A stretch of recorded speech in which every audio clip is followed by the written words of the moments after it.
I am married, but are you legally married? Let's talk about it. So the situation going on, Rosie says, I filed for divorce allegedly. Churchill says there was no marriage. Meanwhile, the law is just sitting there like, what exactly are we dealing with here? Right? Because not every cultural or religious ceremony we call marriage is recognized in law. You had an introduction, your families met, pictures were taken, maybe even outfits were changed twice. That is beautiful. But legally, that might still be a relationship. The court is not moved by vibes and what's Instagram things and all of that. The court is asking whether there is a legally recognized marriage. Because if the answer is no, you are not getting a divorce. You are instead getting clarity the very hard way. Now let's go even deeper, because this is where people get caught. Some people, like in some parts of Canada, recognize common law relationships. What this means is that you may not have formally married, but after living together for a period of time, the law may still give you some rights. So you can be living together for 5 years, 10 years, 15 years, God knows how long, building a life together, raising children, but legally, you're two individuals sharing a space. No automatic property rights, no spousal protection, no structured division if things fall apart. Just vibes and bills and joint bills. And when this ends, you're not just divorcing, you're negotiating from the scratch. Now let's make this more practical.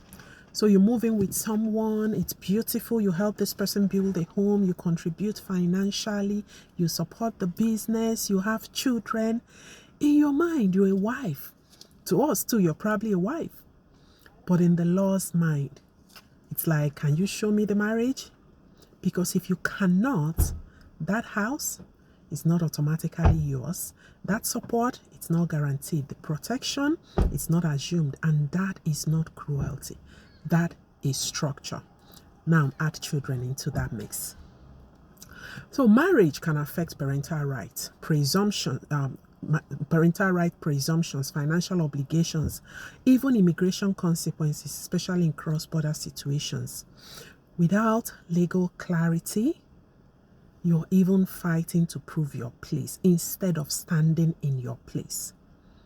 This is what happens when emotions move faster than structure and assumption replaces verification. So what should you take away from this? Because this is where it matters. Do not assume marriage. Confirm recognition. Do not rely on culture or religion alone. Complete the legal steps. Don't wait for conflict. Understand your position early. Because let's be honest, love is a very powerful, beautiful thing, but love does not draft legal protection. And this is where I come in. Because I help you slow down and ask questions like, what exactly was done here? What does this country recognize? And what does that mean for you long term? Because the goal is not just to avoid heartbreak. No, the goal instead is to avoid standing in a situation where the law looks at you and says, oh yeah, I hear you, but I don't see you.